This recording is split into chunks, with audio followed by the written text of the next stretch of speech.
नमस्कार। News capital में आपका स्वागत है और मैं हूं नरेश कुमार।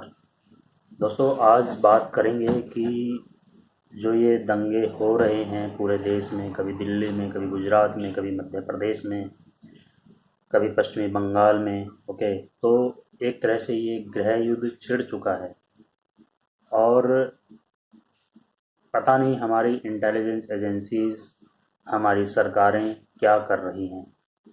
यानी वो खाली चुनाव लड़ते रहेंगे, हम उनको जिताते रहें, ये विकास करते रहेंगे, बार बार हमें इनको मौका देना है।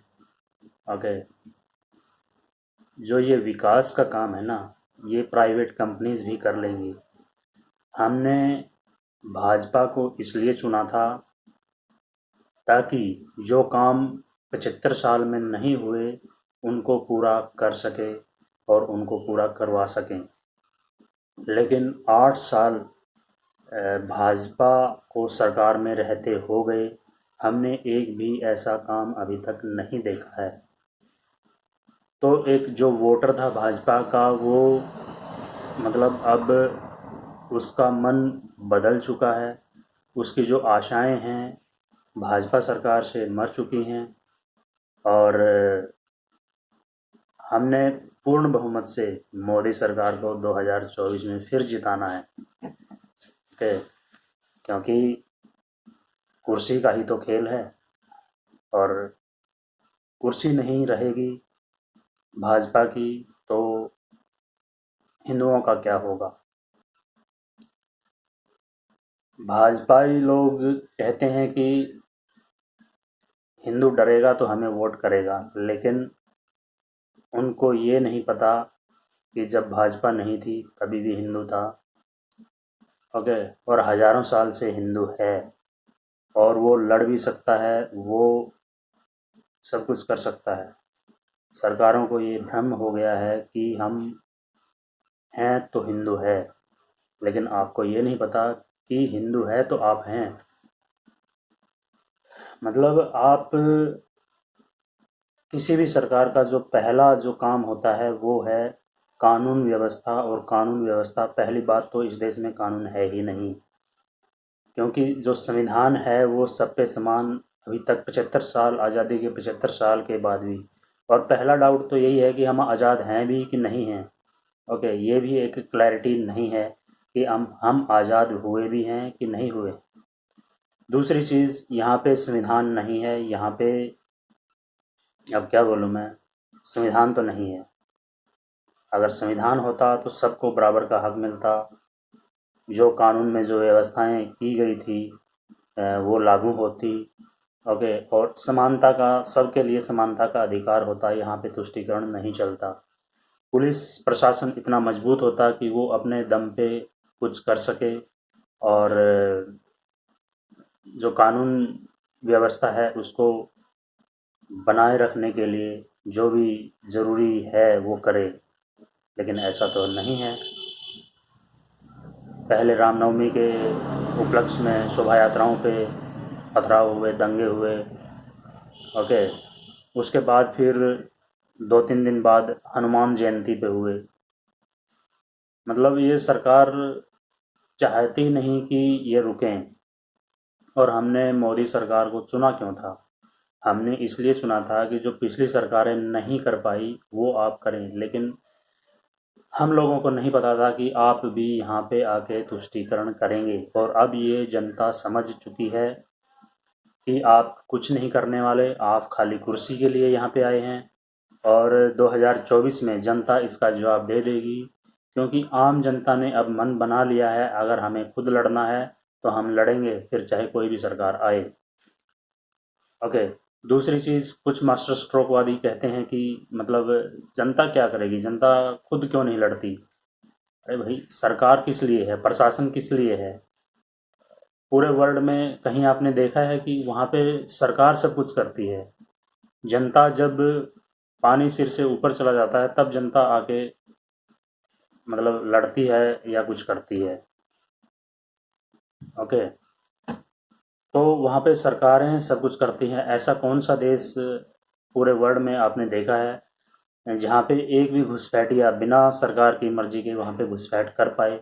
है किसी की हिम्मत? यहाँ पे लोग हिंदुस्तान में करोड़ों में रह रहे हैं और अभी भी गाड़ियाँ भर भर के आते हैं, लेकिन हमारी सरकारें सोई हुई हैं।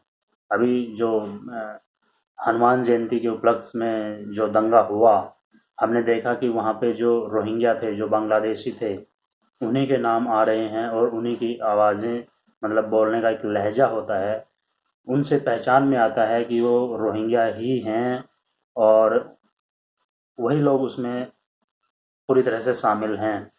हालांकि यहाँ वाले लोगों ने भी उनकी हेल्प की होगी, लेकिन मोटे तौर पे वही लोग थे। पता नहीं हमारी सरकारें क्या रही हैं, क्या कर रही हैं। सबसे पहले जो किसी सरकार का जो काम होता है वो होता है कानून का पालन करवाना, कानून का भय लोगों के अंदर होना। ओके, और कानून व्यवस्था को बनाए रखना। आप कितना भी विकास कर लें, कितना भी कुछ कर लें, लेकिन सबसे पहली भावना एक सुरक्षा की भावना होती है, वो अगर लोगों के मन में नहीं आएगी तो आपको कोई क्यों वोट देगा? ठीक है। आप लोगों को हमने 10 साल देख लिया, मतलब 8 साल देख लिया, 2 साल और बचे हैं, 2 साल में भी देख लेंगे। वैसे तो अब मतलब जो होना था हो चुका है।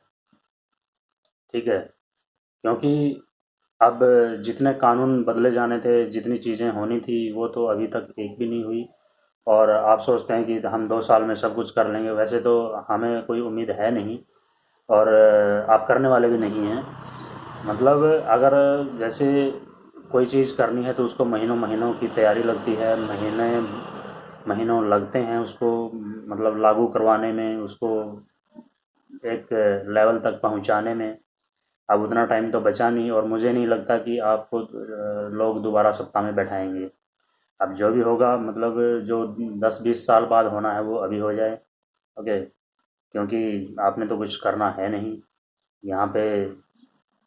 कानून नाम की चीज़ नहीं है। ओके, अब जैसे बंगाल में प्लान कर रहे थे, बंगाल में आपने ममता को एक्सपोज किया, आपने शिवसेना को एक्सपोज किया, आपने शरद पवार को एक्सपोज किया। ओके, आपने केजरीवाल को भी एक्सपोज कर दिया। और एक चीज़ और, मतलब आप एक्सपोज करने में तो माहिर हैं, लेकिन करना कुछ नहीं है। दूसरी चीज़ कि आप बार बार इल्ज़ाम लगाते हैं कि केजरीवाल सरकार, केजरीवाल ये, केजरीवाल वो। कानून व्यवस्था किसकी जिम्मेदारी है? और बहुत सी जो डिपार्टमेंट हैं वो केंद्र सरकार के अंडर में आते हैं। वहाँ पे जो कब्जे हो रहे हैं उनका आपने अभी तक कुछ नहीं किया। वहाँ पे जो पार्कों के ऊपर कब्जा करके बैठे हैं लोग, घुसपैठ करके बैठे हैं लोग। ठीक है, वक्फ बोर्ड एक मतलब थोपा गया कानून है, उसका आपने कुछ नहीं किया। लव जिहाद के ऊपर जो कानून है उसका आपने कुछ नहीं किया। जनसंख्या नियंत्रण कानून है उसका आपने कुछ नहीं किया। घुसपैठ को रोकने के ऊपर जो कानून है उसका आपने कुछ नहीं किया। ओके, सीए है उसका आपने कुछ नहीं किया। एनआरसी है उसका आपने कुछ नहीं किया। ओके, शिक्षा नीति है उसका आपने कुछ नहीं किया। अब लोगों को सबको पता चल चुका है कि आपने कुछ नहीं करना है, और हमारे पास इतना टाइम नहीं है कि हम आपको बार बार सत्ता में बैठाते रहें और आप ये हवाला देते रहें, देखो हम हैं तो आप सुरक्षित हैं, लेकिन आपके रहते हम सुरक्षित नहीं हैं। ओके, तो ये अब आम जनता जान चुकी है। अब आप क्या करना है वो आप देख लीजिए। ओके, तो ये चीज़ें हैं दोस्तों। और आपको अगर ये वीडियो पसंद आता है तो आप चैनल को सब्सक्राइब कीजिए, वीडियो को लाइक कीजिए और बेल आइकन प्रेस कीजिए ताकि आने वाले वीडियो का नोटिफिकेशन आपको मिल सके। Thank you so much for watching this video.